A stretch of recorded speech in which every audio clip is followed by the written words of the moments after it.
Sud Matin. Babacar Samb. Bonjour et bienvenue dans Sud Matin, seconde édition. Les populations de Thiaroye-Gare ne veulent pas cohabiter avec le marché d'objets communément appelé maquette. Une bataille rangée a été évitée de justesse. Il a fallu l'intervention des notables pour que les tensions s'estompent. Les populations craignent le pire avec la multiplication des cas issus de la transmission communautaire. Elles menacent donc de déguerpir ces commerçants, dit Maquetteman, si les autorités ne craignent pas ou bien même ne réagissent pas. Le reportage de El Hadj Moussa Thiam, écoutez dans nos prochaines éditions. Parlons de la riposte contre le nouveau coronavirus Covid-19. 0 cas noté dans la commune de Thiénaba. Les autorités locales autour d'un comité multi-acteurs mènent la prévention pour le respect des mesures d'hygiène.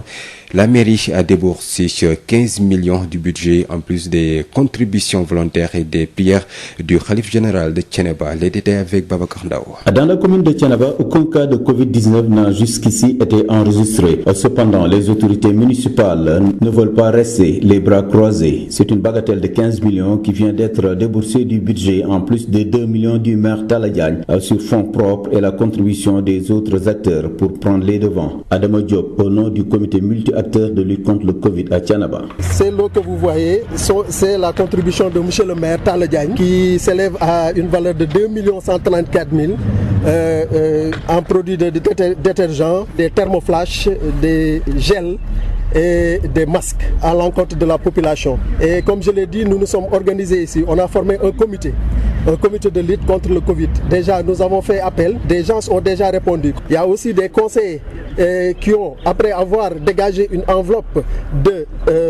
15 millions de francs sur les fonds de dotation, ils ont pris encore de l'argent, leur propre argent, et ils ont participé. Tout ça, c'est pour participer à la lutte et pour terrasser le Covid-19. En plus de leur contribution, les pharmaciens du département de Thiès ont insisté sur les mesures édictées par les autorités sanitaires. Dr Ismaël Diallo est le pharmacien titulaire de Thiénaba.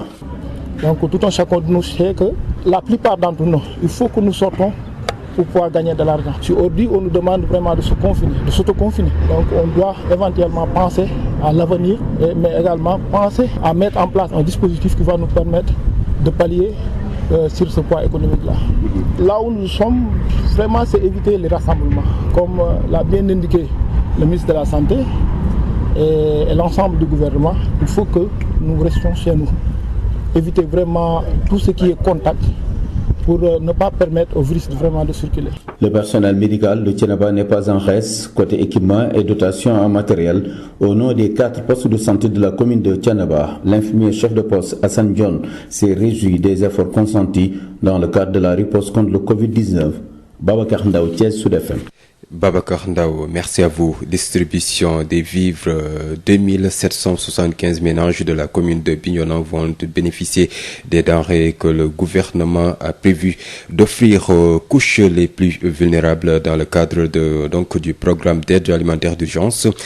Les autorités municipales qui peaufinent la liste des bénéficiaires rassurent sur la transparence des opérations. Ignace Dey. La distribution des vivres n'a pas encore démarré dans la région, mais la commune de Bignona peaufine sa liste des bénéficiaires. 2775 ménages bénéficiaires, c'est le quota alloué à la commune de Bignona où le maire de la ville rassure sur la distribution. Personne ne sera laissé en rade et omis, a laissé entendre Mamadou Lamine Keïta. Et dire que personne ne sera omis. En tout cas, aujourd'hui, au moment où je vous parle, dans les quartiers de Bignona, il y a des ménages. Il y a des quartiers où presque tous les ménages sont pris en compte. Mais ces ménages font 2/3 du quota qu'on nous a attribué à Bignona. Un quota attribué à Bignona qui verra cependant un surplus d'1/3 de ce quota qui va flotter. Et le maire se veut rassurant sur un peu plus de 800 ménages. Donc, le tiers restant, c'est ça que nous avons partagé entre les différents quartiers de Bignona et qui sont en train de faire un recensement complémentaire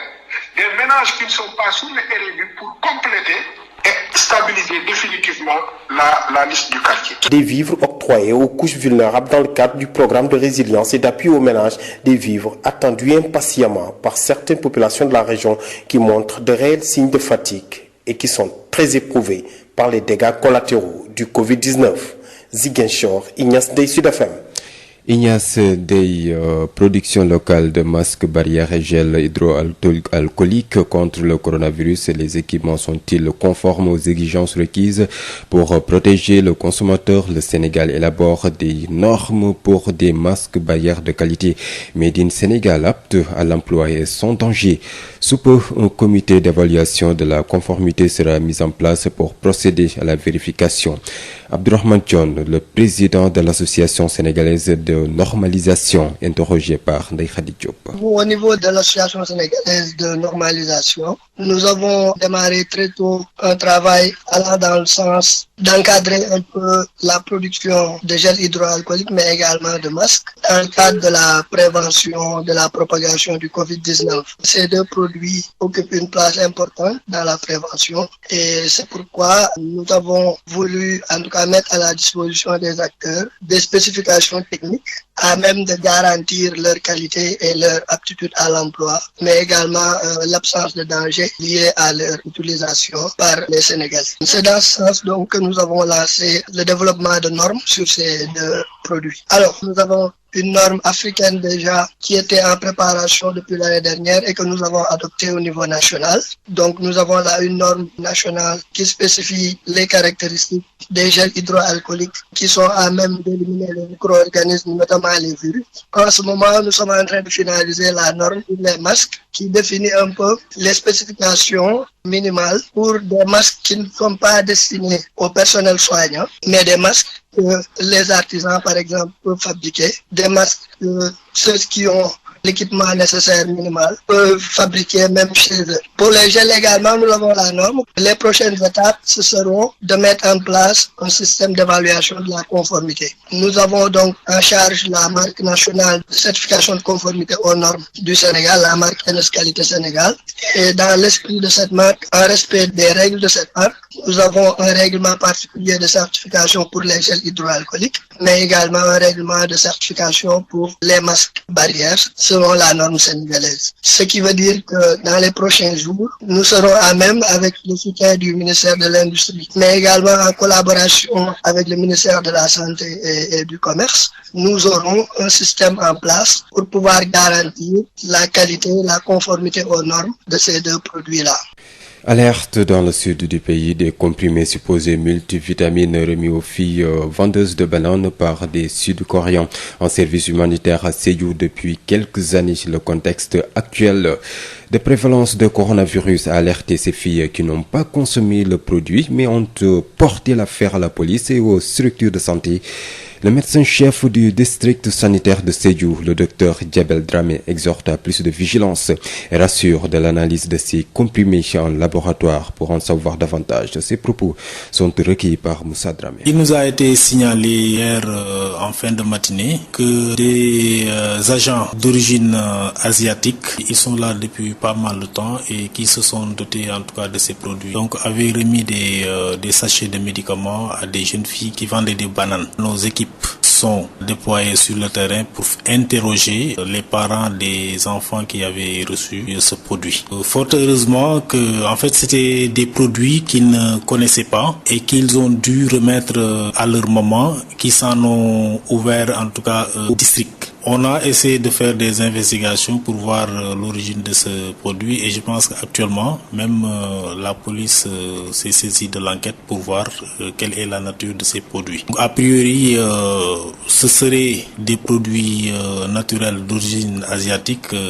donc composés de multivitamines. Nous allons suivre le dossier et essayer d'avoir rapidement la nature de ce produit. Mais il faut signaler juste que ce sont des produits qui n'ont pas été utilisés par les enfants, mais a priori aussi,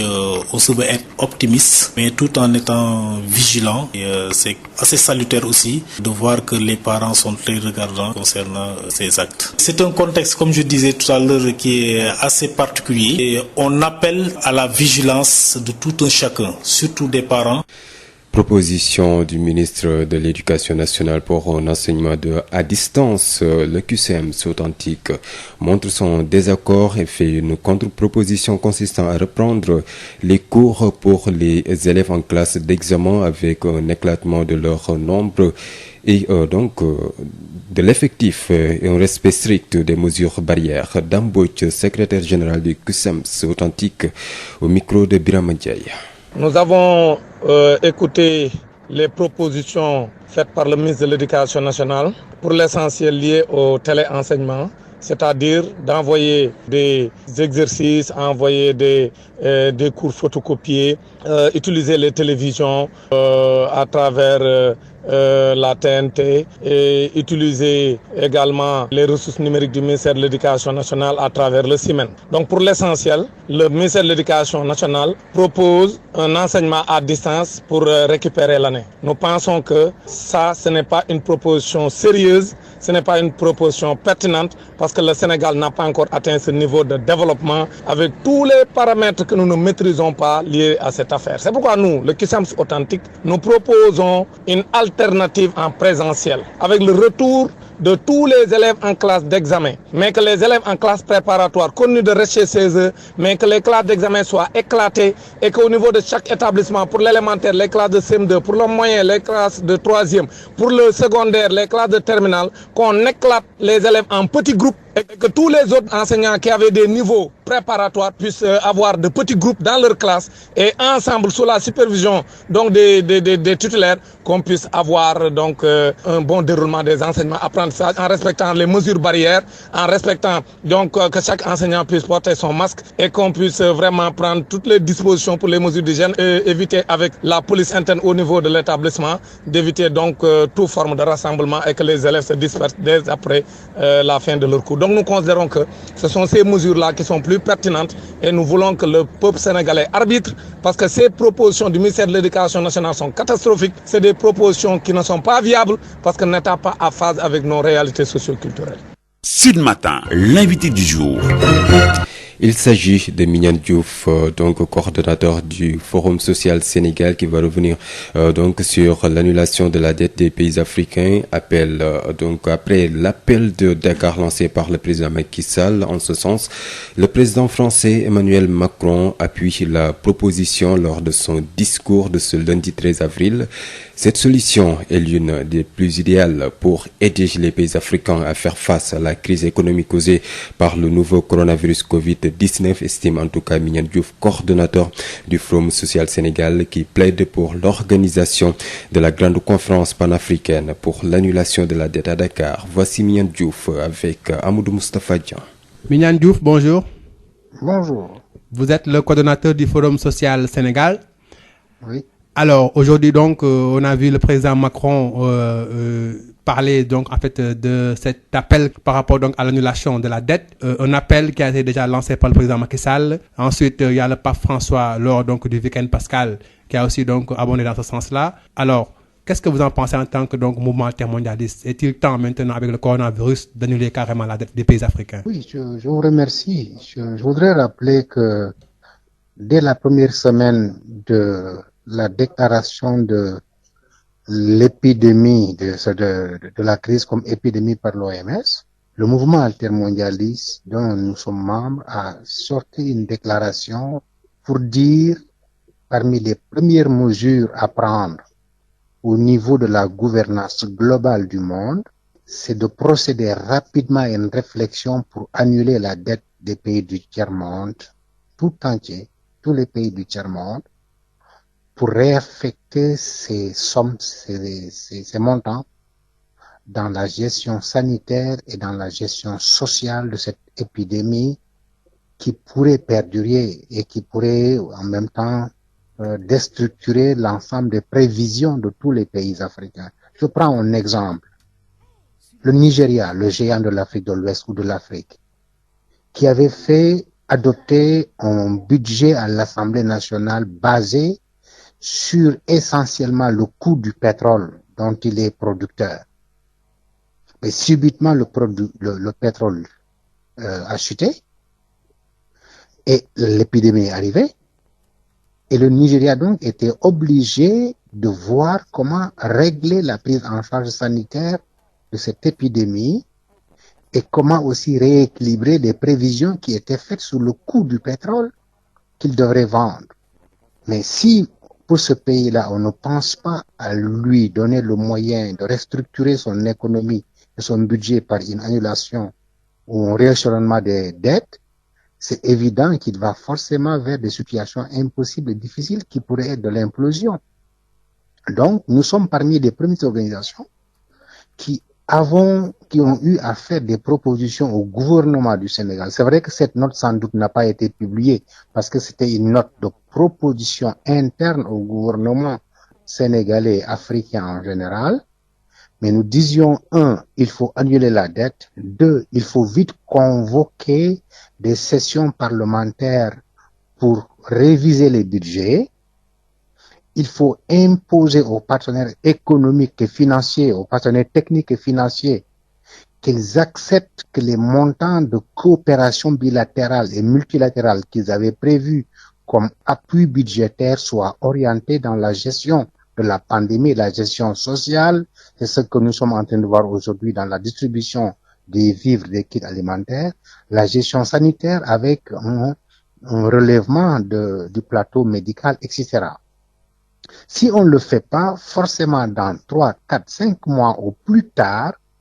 les pays du tiers-monde vont aller vers une asphyxie totale parce que l'économie du monde est en récession et cela a été reconnu par le FMI, par la Banque mondiale, par les Nations unies. Avant le pape, les Nations unies ont dit oui, nous devons aller vers l'annulation de la dette. Après eux, le G20 a dit ça. Même la Banque mondiale a estimé donc cette dette à quelques 44 milliards, donc la dette africaine. Mais en fait, justement, maintenant que un consensus semble se dégager, comment justement donc faire et quel levier actionner pour que cela soit effectif? Alors, nous sommes en train donc de préparer au niveau de la société civile africaine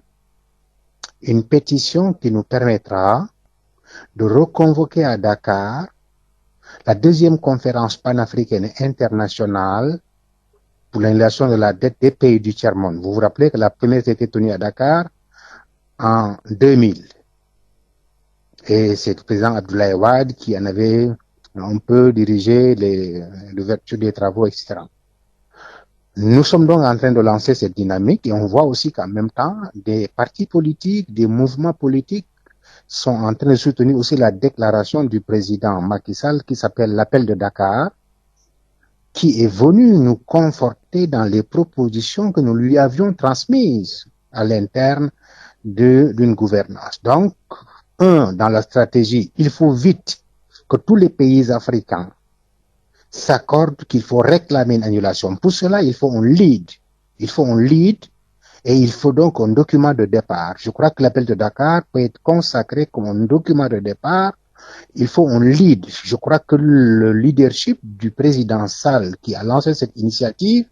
dans la diplomatie de son gouvernement, il devrait vite envoyer des experts, sa diplomatie, les affaires étrangères, le ministère des Finances, à aller rencontrer ses collègues de l'Afrique de l'Ouest et de l'Afrique tout entière pour s'accorder sur comment est-ce que les pays africains vont demander cette annulation et sous quelle forme, comment l'argent va être orienté ou réorienté. Deuxièmement, il faut un mouvement social et citoyen de plaidoyer qui accompagne cette proposition, cette revendication. Et c'est ce que notre part de ce que nous appelons la diplomatie non gouvernementale. Nous sommes donc en train de nous organiser très rapidement au sein du Forum social africain, au sein du Forum social mondial, et je crois que d'ici 48 heures, un texte sortira qui symbolise un peu l'appel que les mouvements altermondialistes, les mouvements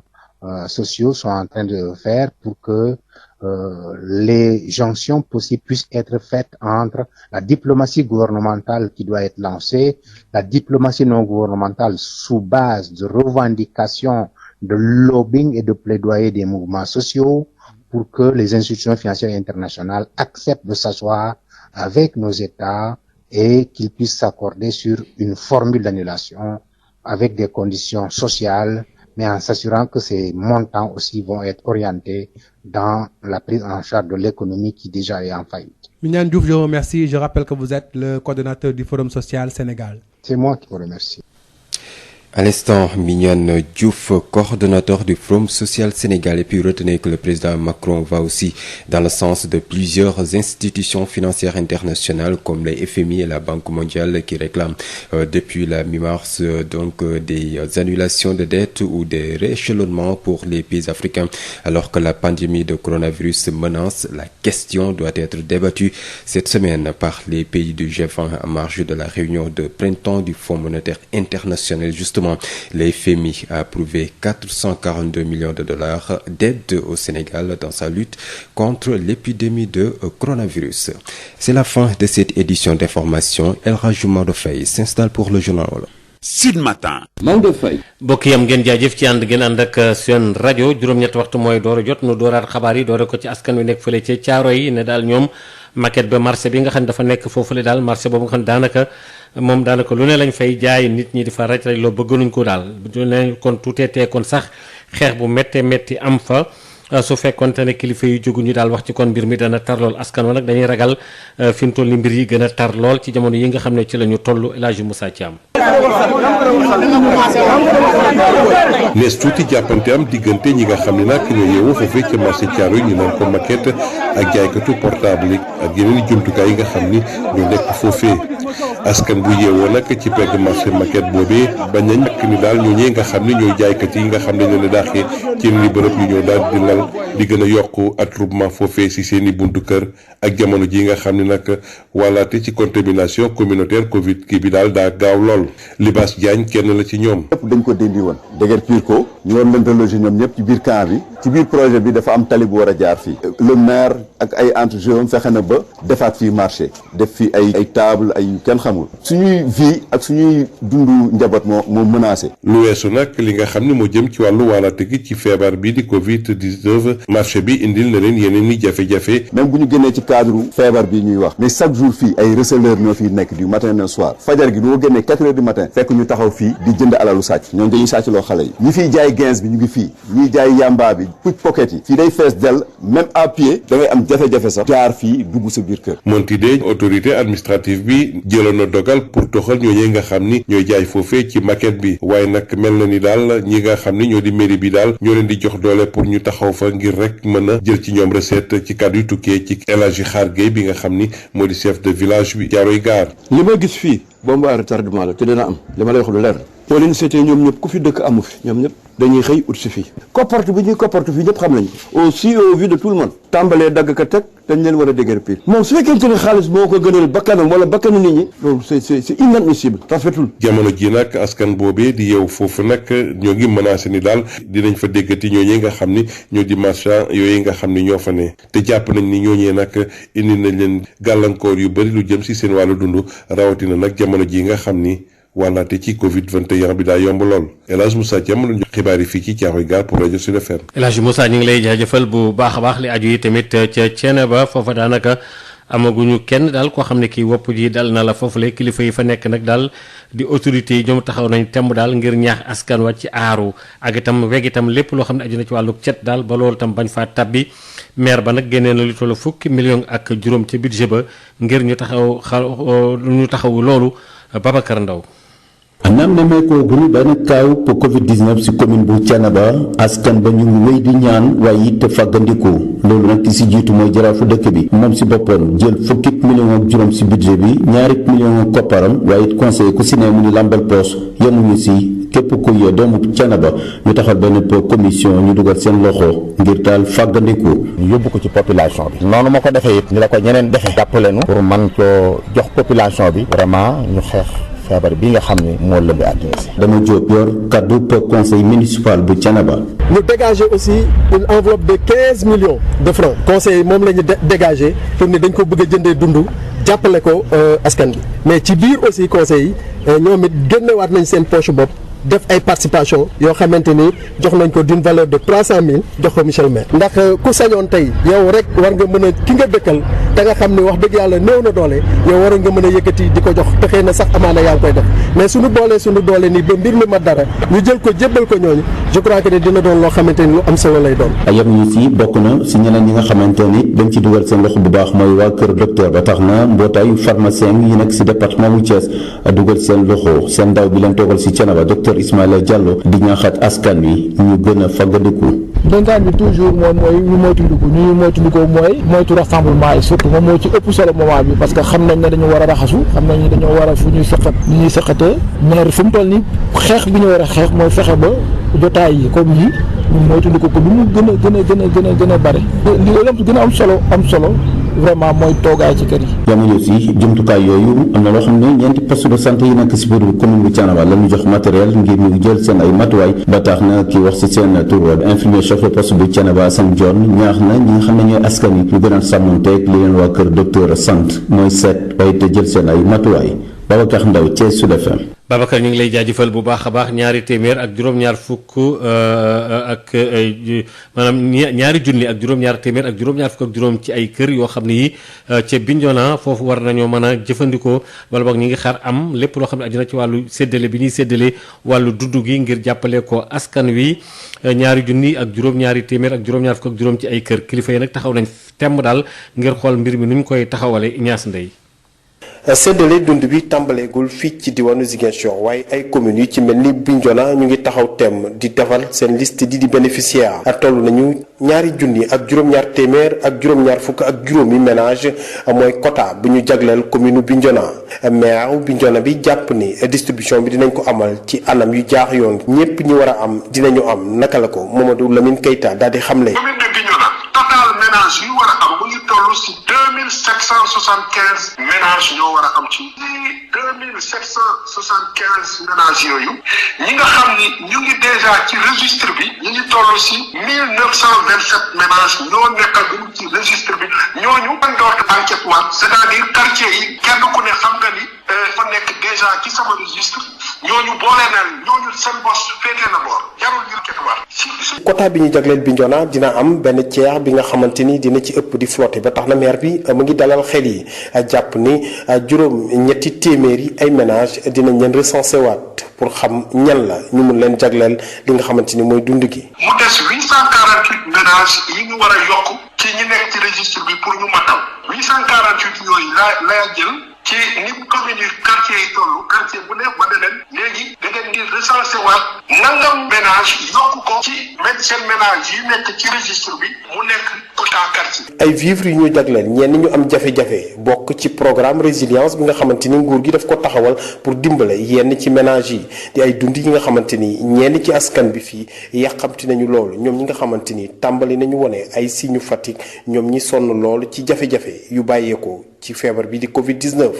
Ziguinchor Ignace Ndeye Sud FM. Ignace ñu ngi lay jaajëfal bu baax a baax li aju tamit ci masque yi nga xam ne dañ koy defar fii ci biir Sénégal itam nga xam ne ci am na ci yoo xam ne fii lañ koy defaree mu baax lool waaye nag ngir aaru ci wàllu coronavirus bi am naat nuñ ko war a mën a taxawee Abdourahmane Dione waxtaan ci ak Ndeye Khady Diop. ci ASN en fait commencé nañ bi yàgg liggéey bi coronavirus bi commencé li ñu njëkk a def mooy xool lépp loo xam ne norme la ci àddina bi yëpp nga xam ne war na mën a jàppale ci xeex bi ñuy xeex coronavirus bi ci loolu la ñuy identifier li nga xam ne moom mooy gel hydroalcoolique yi waaye tamit li nga xam ne moom mooy masque yi ñu am liggéey bu am solo buñ ko def sukkandiku ci ay documents yi nga xam ne existé woon na déjà que ce soit au niveau africain wala au niveau international ba tey ñu am ay normes muy norme ci gel hydroalcoolique yi mu nekk aussi norme ci masque yi li ñuy woowee masque barrière masque yooyu nag bokkul ak masque yi nga xam ne moom la ñuy woowee N95 wala masque chirurgicaux ay masque la yoo xam ne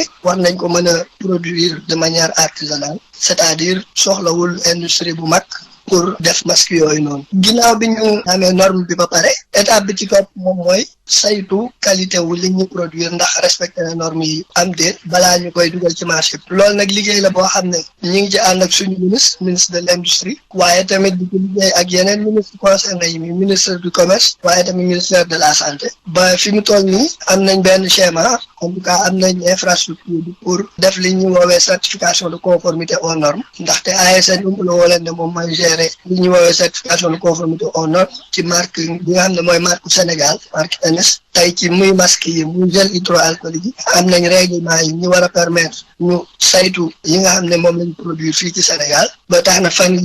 yu néew dinañ mën a saytu produit yooyu muy gel hydroalcoolique yi muy masque yi ba apposé ci marque bi bu fekkente ne méngoo nañ ak qualité bi ñu définir ci norme yi balaa muy àgg ci consommateur Sénégal ndax loolu moom mooy garantir na masque yi defar nañ leen ci anam yi nga xam ne moom la norme bi tëral moom mooy wane ne gel yi tamit defar nañ leen ci anam yi nga xam ne moom la norme yi tëral ba tax na dafa lu ñu utiliser dina def li nga xam ne moom lañ leen doon doyee waaye tamit du leen exposé ci benn danger. li aju ci wàllu ay comprimés yoo xam ne ñu dafa bari ay vitamines te waa am ñu nekk dëkk ca Corée du Sud nekk fële ca booru Sédhiou doon ko jox ay xale yu jigéen yi jaay banaana loolu nag indi na fa coow ba coow la dem na ba ca police ñu ngi def enquête bi docteur bi nekk foofu nee na ci seen xel dal ndax ñu ngi ciy taxaw te amul ci tiitaanga Jabel Dramé waxtaan ci ak Moussa Dramé. démb dañu signalé ci benn village ne dafa am ay xale yoo xamante ne dañu yoroon ay produits les produits nag li ñu wax ñoom nee nañ agent yu nekk fii au niveau de Sédhiou d'origine asiatique bon qui travaille ici depuis ñoom ñoo leen ko jox compte tenu de la vigilance parents yi ñoom tamit ñu ne lii moom duñ ko bàyyi noonu si lañ ñu avertir bi ñu avertir ASC bi foofu ASP bi woo ICP responsable de la zone qui nous a fait part de la situation et on a suivi ay multivitamines la ay produits multivitamines yoo xamante ni ñu ngi jóge ci médecine traditionnelle asiatique yi ñoom ñi nga xamante ni ñoom ñoo ko yor ñoom dañ koy utiliser en tout cas pour nu amee ay asthénie wala yu demee noonu en tout cas produit la yoo xam pour ñoom la mais dañ ne dañ ko jox xale yi rek juste pour appuyer leen parce que comme que dañ fa daan ñëw di leen jaay banane léegi ñu jox leen produit bi ñu gisee ne am na ñoo xamante ni dañoo jàmbat ne dañoo sonn ñu may leen ci mais amul dara loo xamante ni dàpp lu ñuy wax jublu nañ ko ci te it vraiment ñun am nañ ci njort lu rafet ne kat nekkul produit boo xamante ni dangereux mais quand même on se veut avoir des réserves li nga xamante ni moom moo ci war lépp ñu def ko pour xam nature produit bi te it di leen wax ne xale yi tamit jotuñu jël produit bi police jël nañ mbir mi en main te it ñu ngi def enquête yi nga xamante ni ñoom ñoo ci war jamono ji dafa doy waar goo xamante ni tamit ak lépp li nga xamante ni moom la ñuy dégg tax na ba ñuy ñaan askan wi di ñaan waajur yi vraiment gën a saytu yenn yi nga xamante ni ñu ngi am ci communauté bi ñu gën a vigilant daal par rapport ak li nga xamante ni moom la ñuy doxal ci biir communauté bi. aju ci wàllu ministre bi ñu dénk wàllu njàng mi indi woon ay xalaat ne daal ñuy jàngale ci wàllu distance kenn ku nekk itam jaar ci wàllu net bi diggante ñuy mën a jàngalante def ko ay film ak yu demee noonu waa Cusems authentique ne loolu am nañ ñoom ànduñu ci am nañ beneen xalaat ne bu ñu ci jaaroon mooy gën a baax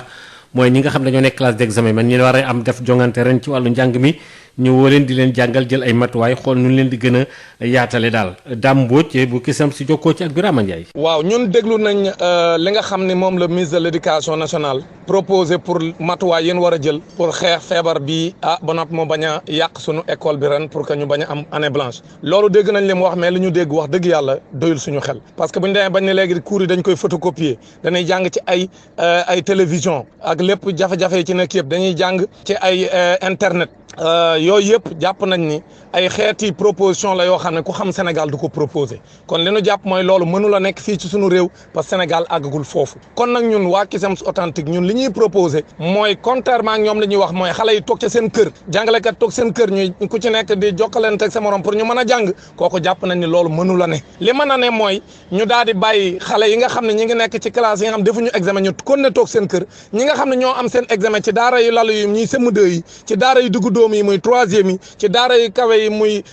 terminal yi ñooñu la ñuy wax ñu dellu ci école bi nu mu gën a gaawee ñun jàpp nañ ni ñaar fukki fan ak benn doy na pour ñu dellu donc fii ak semaine bu ko defee bu ñu delloo ñu xar classe yi ay pàcc ko pàcc yu bari jàngalekat yaa yoroon classe yi nga xam ne ñoom élèves yi ña nga tokkoon ne bër ca seen i kër ñoo ñëpp ñëw ci école bi ñu séddoo classe yi classe def ko ay groupe yu ndaw ay fukki élèves ak juróom ak ñaar fukki élèves maximum bu ko defee xale yi ñooñu daañ mën a jàng ci programme bi ñuy waxtaan ak ku ci nekk maître ba nga xam ne moo leen yoroon bu dee ci élémentaire bu dee ci moyen bi bu dee ci secondaire bi ku ci nekk ñu waxtaan ak ñeneen ñi nga xam ñooy ñëw dolli ko ci classe bi pour jàngal groupe yu ndaw yi bu ko defee ñu respecter mesures barrières yi bu ko defee xale yi ñuy raxasu bala ñoo dugg ak bu ñu génnee xale yooyu di takk seen masque ba noppi nag comme groupe yu ndaw lañ bu ñu paree bu même bu ñu amee récréation ñu toog seen classe bañ a génn bu ñu jàngee ba cours bi jeex ñoom ñëpp ñu àndandoo daal di def groupe yu ndaw daal di tasaaroo ku ci nekk dem ñibbi sa kër ñun jàpp nañ ne lii bu ñu ko defee moom moo gën a yanu maanaa bu ko defee bu ñu paree nag ñu xool yeneen pexe yu ñuy jël pour xale yi nga xam ne nga toog seen kër mais au moins ñu mën a organiser examen yi ci dal parce que leer nañu xale yi jàng nañ leen waroon a jàng ci at. Sud FM ganu bés bi. kooku di Mignane Diouf nekk ci coordonnateur bu forum social bu Sénégal di waxtaan ci lépp loo xam ne aju na ci wàllu dette yi maanaam bor yi nga xamee ne daal dañ ko war a faase annulé ko daal tam te njiit réew mi Macky Sall waxoon ci Emmanuel Macron tam mel na ku ko feelu ci mbir moomu ngir daal ñu war koo gën a wàññi bu baax a baax ñu déglu jokkoom ak Amadou Moustapha Dieng. yow yaay coordonnateur forum social Sénégal fu mu nekk nii ñu waxtaanee lépp jëm ci wàllu tegg ci kaw ndoddu Afrique bor bi nga xam ne mi ngi ko gàlloo boobu ba léegi ki nga xam ne mooy président wu France di Emmanuel Macron daal di koy wax ci benn discours bu mu def niki tey niki noonu fan yee weesu ku ci mel ni kilifa bu mel ni Pape François waxoon na ko sax fii gi Sénégal président Macky Sall doon na lancé benn appel ngir daal ñu teggi boobule bor yéen seen wàll loon ci xaar ak it noonu gisee mbir moomu. jërëjëf dama bëggoon fàttali ne le président Macron li mu wax sànq ci discours am bi mu jagleel réew tugal xëy na génn na ci mbir moomu mais mbir moomu doonul lu yees ndax bu ñu fàttalikoo ci première semaine yi nga xamante ni mois de mars épidémie bi OMS déclaré na ñu ngi ci épidémie ñun defoon nañu ay proposition en tant que mouvement altermondialiste bokk na ci proposition yooyu benn nañu feexe ñiinal bor bi jël xaalisu bor bi orienté ko ci li nga xamante ni mooy wér-gu-yaramu nit ñi nga xamante ni épidémie mu ngi leen di daal orienté ko ci li nga xamante ni itam nan la ñuy def ba mën a mébétuwaat ak koom-koom bi nga xamante ni dana forcément daanu koom-koom gi tey ji kenn lam-lamewu ko gis nga par exemple ci misaal nga jël benn réew bu tudd Nigéria doon réew mu mag début janvier Nigéria dafa demoon assemblée nationale voté budget boo xamante ni mu ngi ko wekkoon ni bu ma jaayee pétrole bi ci lay financé njàngum xale yi ci lay financé wér-gu-yaram ci lay financé lekk ci lay financé agriculture dinaa ci am itam jàppale goo xamante ni naa ko léegi ay bor mu jëm ci samay partenaires techniques et financiers lu jékki-jékki mbir mi dab na donc xam nga prévision yi nga defoon ci sa biir kër dana nasaxaay da totalement pratiquement rax ci dolli itam ci semaine yi bi ci teguwaat ñu gis ne pétrole bi njëg gi jóge na $67 ñëw ci $22 xam nga réew moomu boo ko jàppalewul ci bor bi mu jëloon ci say kees pour mën a def développement forcément nga yóbbu ko ci jafe-jafe yoo xamante ni bu dawalee ñeenti weer ñeenti weer askanam dana jóg fippu parce que du ko mën a régler añ bi lekk bi paj mi njàng mi ak li ni mel donc moo taxul ñu ne benn nañ fexe niinal bor bi mais nag toogaay boo xamante ni doon toogaay waxtaan ak ñi ñu ko lebal xaalis boobu ñu d'accord ne xaalis bi duñu ko fay ci année bi ñu ko lebee woon mais dañ koy orienté ci financement wu wér-gu-yaramu nit ñi épidémie bi ci itam jàppalewaat koom-koom bi nga xamante ni suñu usine entreprise yi tey daanu na foofu itam beneen misaal mooy que ni Air Sénégal tey avion yëpp ñu ngi toog taxaw ci tarmac yi ñaari weer ñetti weer manque à gagner bi rëy na manque à gagner boobu fan la ko Sénégal di jëlee bu fekkee budget bi mu taxawal yi yëpp dafa nii il faut donc xëy na mu dem lebi xaalis wala yi mu leboon ñu dugal ko foofu donc misaal yooyu laa ne moo taxoon bi Macron waxee loolu dafa fekk si itam ñun suñuy proposition ca njëlbeen ba fekk si itam position boobu buñ ko junjee ak waa Banque mondiale ñu àndoon ci ak ñun ñu junj ko waa FMI ñu ne mën na nekk mais il faut ñu waxtaanee ko ñu gis itam ne le G20 toog na itam waxtaan ne war nañu xoolaat bor boobu nañ koy ñëwale pape bi itam tudd nga ko ci wàllam ci feetu catholique yi tudd na ko donc tey jii ñëpp a d'accord ni il faut que loolu ñu def ko léegi nag. ñu koy defee nag fu mu nekk nii yan pexe la ñu war a lal ngir gaaw ci boobule fànn mun a teggi boobule bor. waaw li ñu war a def ci suñu xalaat bu gàtt mooy que ni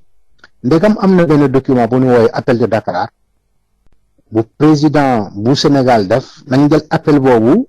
diplomatie Sénégal fexe tas ko ci biir réewu Afrique yi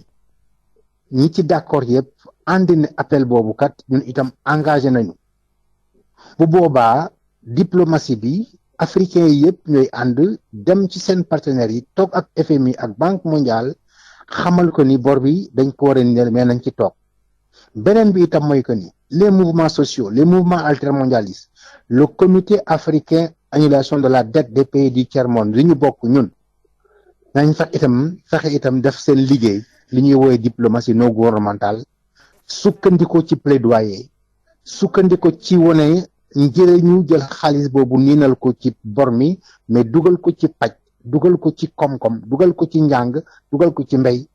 defe naa ne ñaari banqaas yooyu daal banqaasu diplomatie gouvernementale ak banqaasu diplomatie non gouvernementale sukkandiku ci plaidoyer ak lobbying buñ ci àndee mën na am ñu wootaat fii ci Dakar benn grande conférence panafricaine internationale boo xamante ni société civile état partenaire technique au développement ñëppay toog ñu ci nekk toog fi ñu war a toogee ñu d'accord ne nii lañ koy niinalee fii lañ koy dugal ci pourcentage bi lii mooy dem ci njàng mi ci pourcentage bale lii mooy dem ci wér-gu-yaram ci pourcentage bale ak li ni mel mais waxtaan yooyu pour mu mun a dëkku en détail il faut que ñun ñëpp ñu d'accord ci démarche bi d'accord mais itam fexe ba toogaay bi am. Mignane Diouf maa ngi sant di la gërëm fàttali ne yow yaay coordonnateur forum social Sénégal. jërëjëf maa ngi leen di gërëm bu baax. merci beaucoup. Maodo Faye. jërëjëf Assane Thioune jërëjëf mbokk yi ñu doon dégloo tam foofu la xabaar yi bu rëy ñu ngi leen di ñaanal jàmm